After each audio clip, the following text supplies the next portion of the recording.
Good morning.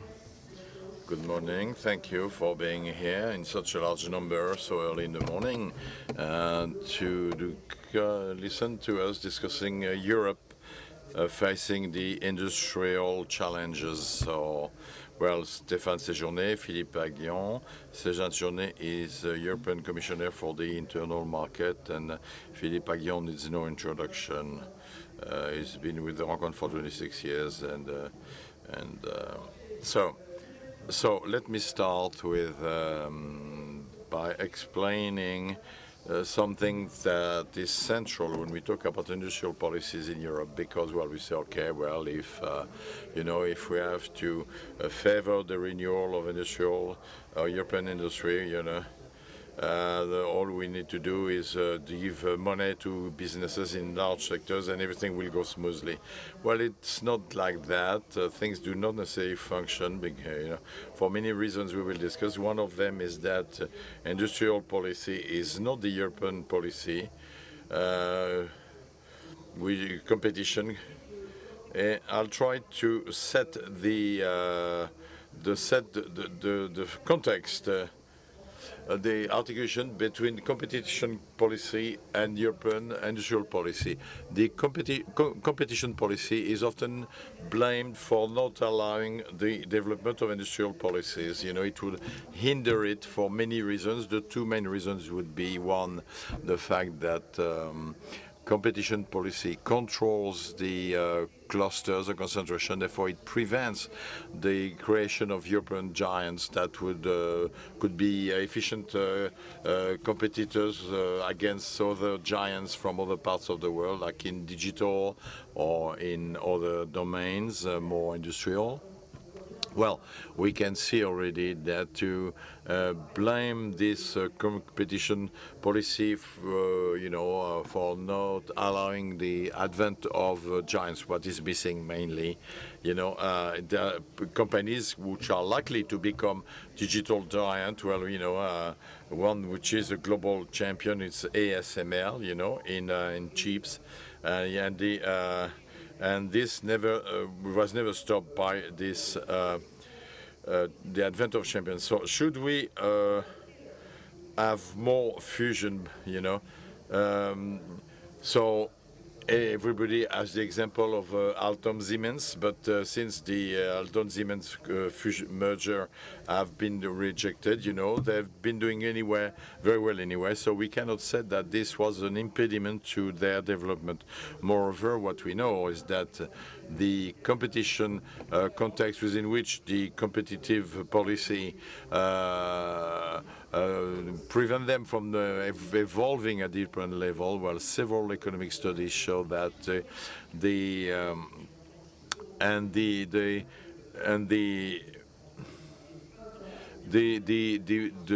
more intense the domestic market, the better the company will grow overseas. So it applies to Exceler Lux Otica, which is a major European merger.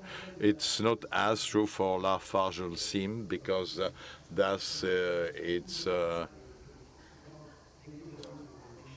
so it is a more local economy, but the industry. But this competitive policy want to ensure that markets are open. That is, innovating companies which are not yet on the market could enter such markets, and grow their activities. So the competitive policy comes up with the development of innovation, the advent of innovation on markets, and which is a facilitator of the penetration of market. The only thing that's true that it's here to fight against domineering policies, of position, this is when you want to block some large digital which have, attitude which are not fair. But generally, this competitive policy, industrial policy,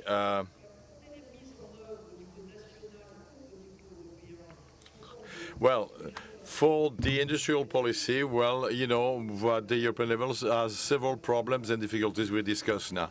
Often it is kind of, you know, it's just spreading things without real reflection. The public funding usually are not up to the challenges, industrial challenges. You cannot develop a new industry. You do not get to the, you don't do rupture innovation with a scattering of apply to sector without defining other, priorities. And public money is rare and should be used more efficiently. So this kind of industrial policy is used only to waste resources without a real impact. Moreover, it is often, it lacks consistency. That is, domains that receive support change according to priorities which are not clearly defined and not long enough. Pharmacy, development of vaccine, and then we move on to chips. And all this stops without anybody understanding why. Then there are also industrial programs which do not function even though they get financed. And we know another problem with industrial policy is that we do not know how to stop something that doesn't work. So once we've gone into this, you know, we keep giving money, you know, including what doesn't work. So there is a lot of wastage of public money because there is no coordination between member states at the level of industrial policies. And then we face a new difficulty. So when we develop a research lab, a predication plan for electronic chips, we do it in Germany and not in France, and therefore there will be competition between European countries to obtain the public money that will make it possible to ensure the development of such or such industry. So what is clear is that this industrial policy, which consists in sprinkling public money without really knowing what doesn't work, it's not efficient. So we do mention a lot the examples of the DARPA and BARDA in the US, which in fact finance programs and companies, programs. You know, you want a vaccine against something, well, we select 6 or 7 competitive technologies, and we'll see what goes on at the end. We stop what doesn't stop, and whomever were function will be the champion coming out of the market and the best innovator. Now, in Europe, will we be able to have efficient industrial policy? I do think so. We will discuss it just now. And I will give the floor to Philippe so that he will express his views. He will talk about innovation, AI, and all things.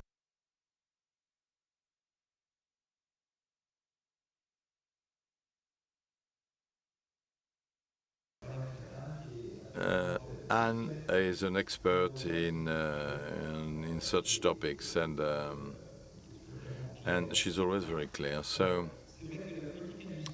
industrial policies. Why, at one stage, especially in the 80s, people were quite reluctant or were, wary about industrial policy? Well, people said, well, is the government in the best position to choose the winners or the potential winners? Is it for a government to decide who should be a champion or should not be a champion? And we considered there was a competitiveness bias, and competitiveness is important. Why? Because economy that grows faster is an economy where new talents come to the market. Those new talents create businesses, grow in companies, and this is what we wish. What we don't want, that once they get big, they prevent new talents from emerging on the market. So, and for this, we need the competitiveness policy. That's most important. Otherwise, the risk is that yesterday innovators will prevent new talents from being innovative as well. There is also the idea that we do innovate to run away from competition. Well, the competition competitiveness, stimulates innovation. So competition is essential. And we know that especially in a developed economy like ours, competition is a huge driver for innovation and growth through innovation. So point number one is that we need competition. if we want to be in innovative economy, competition is essential.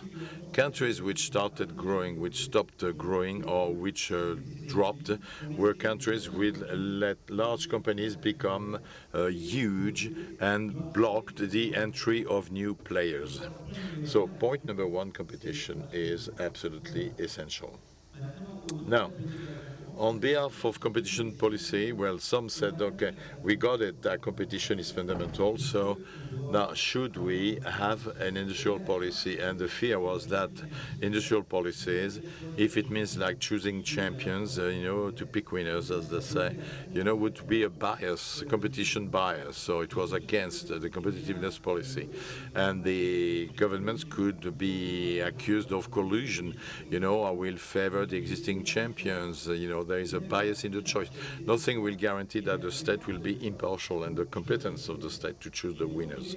So there was a whole period, and that was the case in Europe as well for a long time, where on behalf of the competition policies, sectorial state support were prevented. You could not, in the name of competition policy, have sectorial state support, and in green revolution, and so on and so forth. We could not do sectorial aid. So what changes the situation? Yeah, Europe, in terms of technology and innovation, has declined. We are declining versus the US and China. We caught up the US and China in terms of GDP by per capita, but since the 1985 we're declining because we don't have any rupture innovation in Europe versus China or the US. And we realize that in China and the US, in both cases, they have industrial policies and in a very different way, a form of competition. Chinese have their own way of doing competition when they create companies. They put several companies of several regions in competition. This is how they do competition.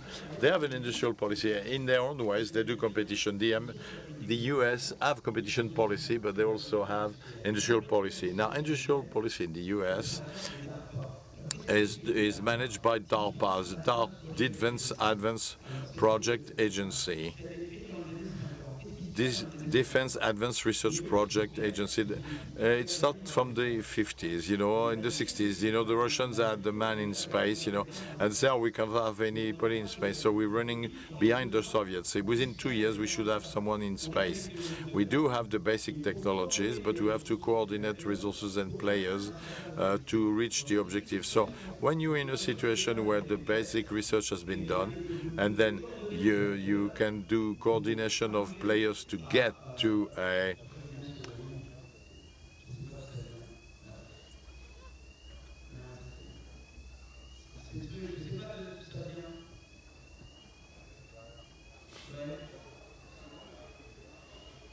the Russians.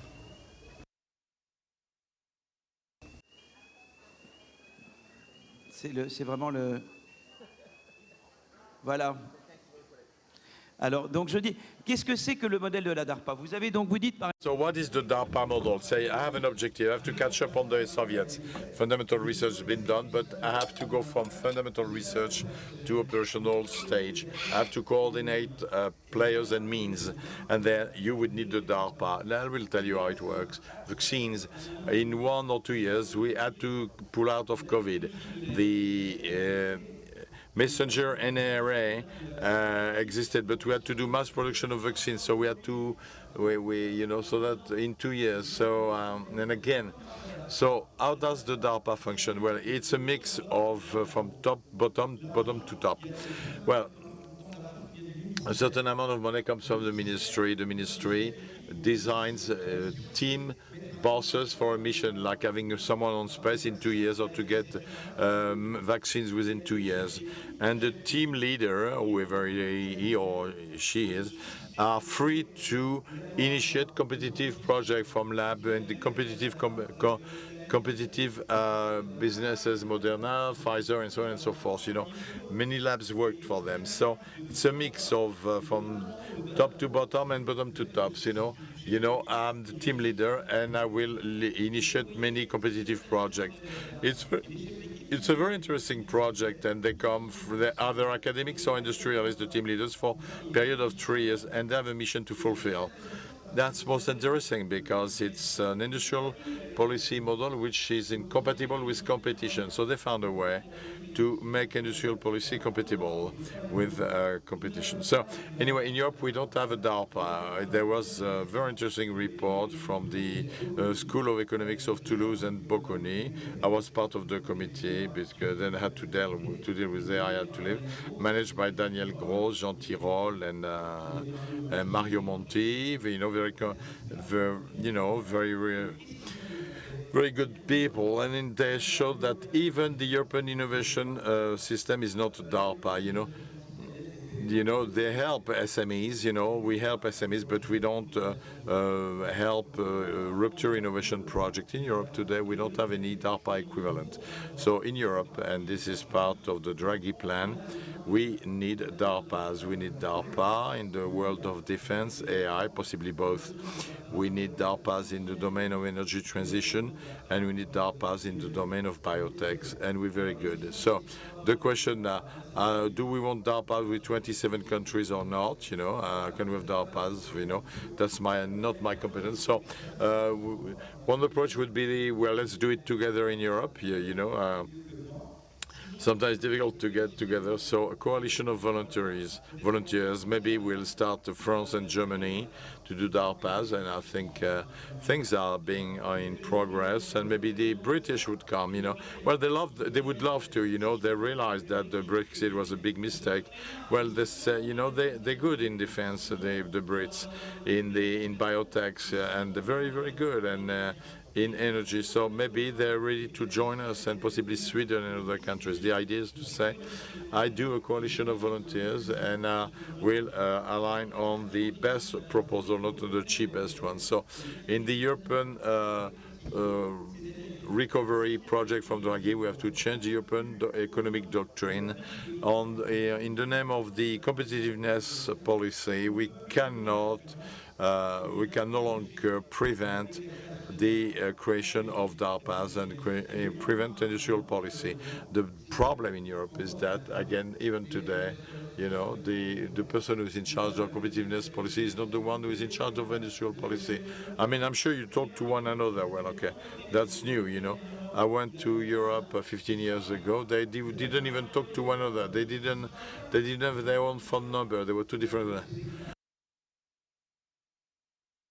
I was a bit long. Thank you.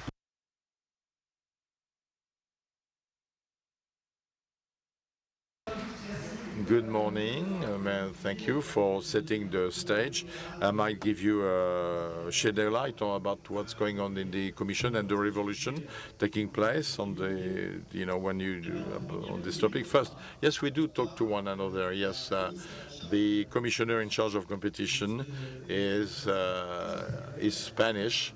She's even in her own cluster of commissioner plus cluster, she has to deal with all environmental policies, but I'm in charge of industrial policy, the domestic market, and all economic policies of the European Union. So in a way, there are two factors which are beginning to convince all the Europeans to make a move. Factors, you know them. We discussed that since the beginning of the rencontre. The first, issues of unfair competition from China. Problems with the implementation of tariffs, the tariffs imposed by the US, and we know, and the competition model of the superpower are different from the European competition models, and we have to realign them and maybe find new tools to be able to introduce. And I know this is a struggle you've been, fighting for years.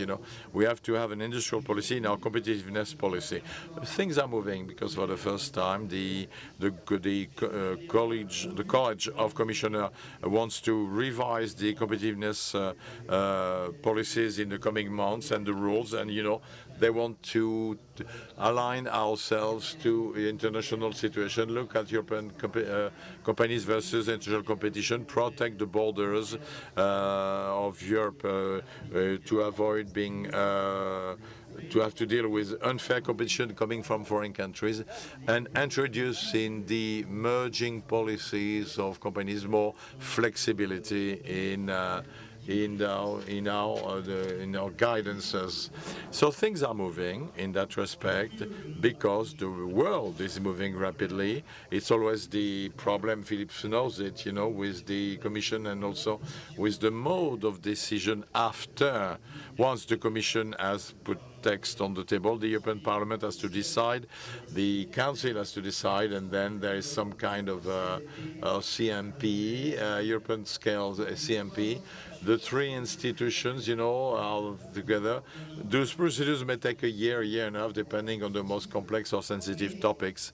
But once the orientation has been taken, it is set, and then I can tell you that today the competition policy comes back to the industrial policy comes back to at the center of European priorities, with competitiveness and the world that is closing and more protectionist, increasingly protectionist policies. So two tools.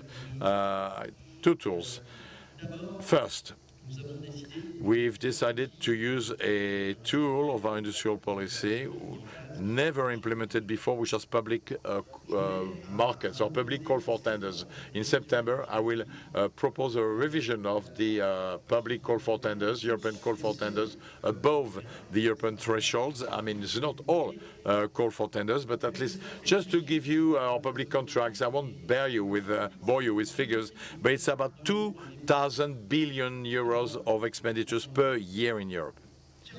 15% of the European GDP. Well, if you change a couple of criteria and we are sort of realigning the criteria for public contracts, there could be billions and billions of euros that can be directed towards strategic sectors or domains impacted by unfair competition or being a priority for Europe. And it is the reform that we're going to do with two main objectives. First, simplification, clear simplification of the public contract rules, 74 directives and regulations. We want to have just one rule, to give visibility for all public tenders. I mean, it's essential for legal safety, because often buyers, because they don't want to do things, but they use the price criterion only to align the European criteria because they don't want to be attacked. So we give safety and visibility by simplifying, and we will every tenders above European thresholds will have to have at least 30% of criteria such as resilience, European preference, environment, of course, and decarbonation of the economy as well. This could be integrated within such criteria, and of course the social aspects, the social clause, and in public contract we will add social aspects. That's the first tool that would like to adapt to transform the European model and integrate more industrial policies in our economic policy. So another tool which has been presented, which are presented to the College of Commissioners, which is in discussion in the European Parliament, which is the industrial accelerator, and which obliges, European preference in some strategic domains. So let me give you two examples and two domains, and I'll close on that. The automotive and the clean tech, and the automotive industry and clean tech for sovereign electricity production. It goes from sun power to wind farms, nuclear power plant, heat pumps, batteries. So we've decided in all these technologies to be able to master at least one part of the technology and to produce it in Europe. And if we don't do that, 100% of that technology will be imported from China, clearly. I mean, those already the the case in many domains. I mentioned, sun powers, sun panels, which is an example of European innovation, but that was led to the production in China, so we don't want to repeat that with new technologies. And when we decided to electrify every usage in Europe with the clean tech, we don't want to create the situation of Russian gas, the crisis of Russian gas with our dependency on electricity. So there will be your obligation for European purchasing and production for specific components. In sun power panels, it will be what we call the inverter, which in fact turns. You plug this to the network, which is the most strategic element of the sun power, which will have to be produced in Europe. For nuclear power plants, all public markets or call for them will have to use turbines produced in Europe, and therefore we have technologies and strategic elements in clean techs and obligations for public purchasing once you got a public call for tender, subsidies, and so on and so forth. And the automotive industry, second example, major example. Well, if we don't do anything, if we don't act quickly, the European component of a car today produced in Europe, which is about almost 75% of European spare parts or components, will drop to 40 to 50 in the 30-35. We produce 12 million cars in Europe. In 2035, the trajectories are very negative. We'll produce roughly 8 to 9 million vehicles, and in these 8 or 9 million vehicles, the share of European components will drop from 80% to 50%. So you can see the effect on the equipment suppliers, on manufacturers, if we do nothing.